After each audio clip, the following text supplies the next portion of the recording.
A life measured by respect. It was a thin winter rain, the kind that barely made a sound. The street light outside stretched long reflections across the wet asphalt.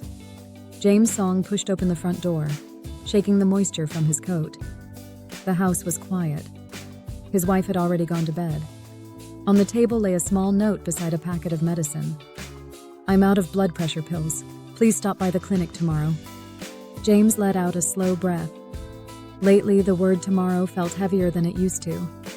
He was 53, 28 years as a civil servant.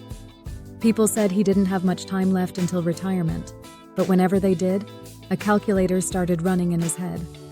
How much more should I save? Our child's wedding, the mortgage, old age. The strange thing was this: the more he thought about money, the more anxious his life felt. That evening, he sat down on the sofa and opened his phone.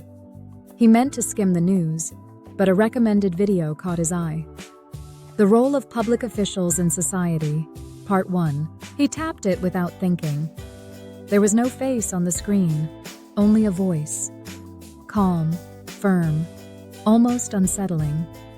When public officials get into accidents, develop cancer, fall victim to fraud, or suffer family misfortune, it is not random. It is a warning from nature. It happens when they abandon their social responsibility and chase personal desire. James scoffed softly. A warning?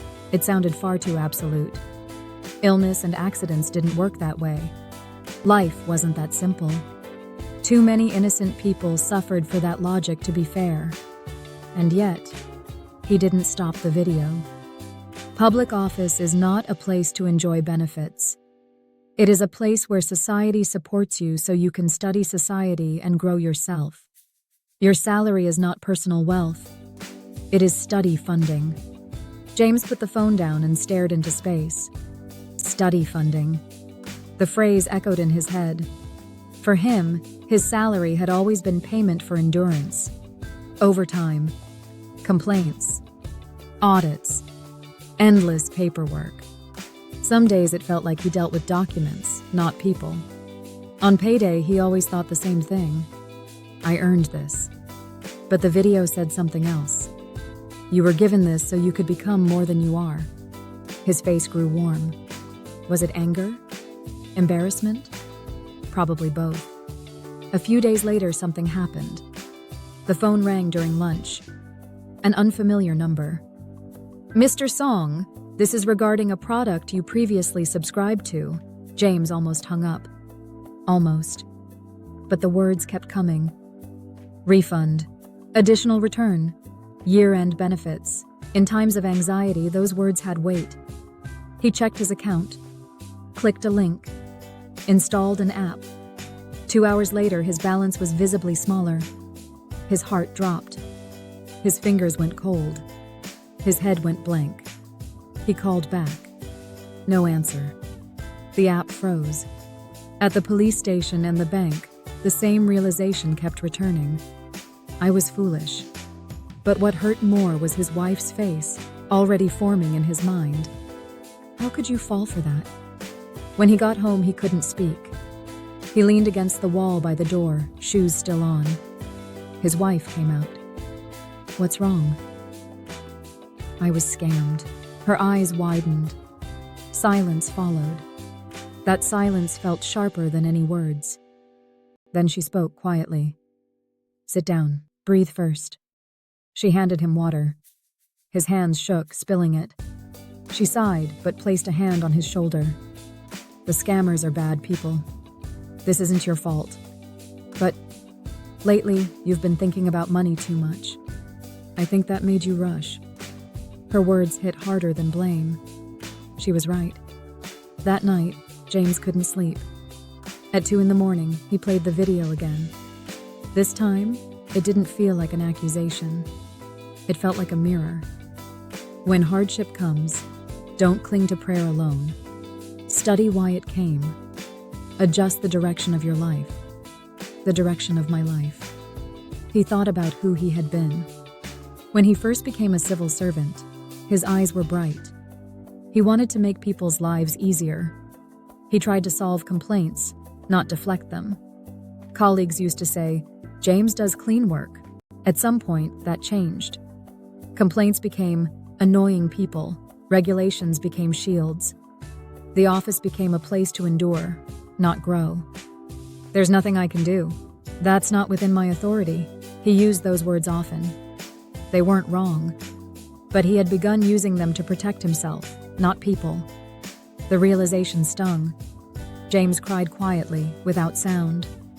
People say men cry less after 50. That's not true. They just run out of space to cry. The money didn't come back. That was reality. But something else changed. James opened an old file he had long ignored. Proposals for improving systems. Ideas he had dismissed with "nothing will change anyway." This time, he read them carefully. At home, his wife watched him in confusion. "You're studying again? At home?" "I just want to learn properly." Something in his voice made her stop asking. At work, an elderly man came to the counter. His hands trembled. "My house is old.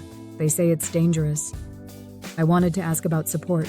Before, James would have recited regulations. Instead, he pulled up a chair. "Please sit down. Let's go through this together." The old man looked surprised. "Thank you."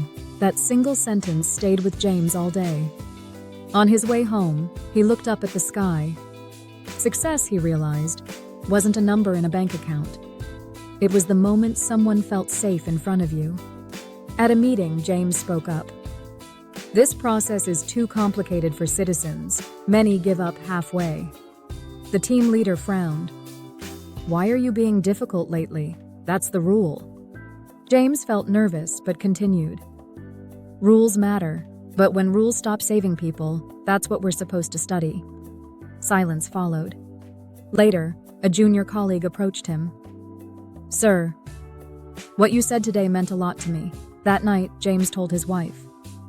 "I think I finally understand why I'm here." She smiled. "You're just becoming yourself again." Time passed. Life didn't become magically easy. But James felt steady. He still received a salary, but it no longer defined him. He understood now. A successful life isn't about how much you collect. It's about how many people remember you kindly. On a quiet spring afternoon, sunlight filled the room. James held his wife's hand and thought, "I may not recover what I lost, but I've recovered myself." And that, he knew, was enough.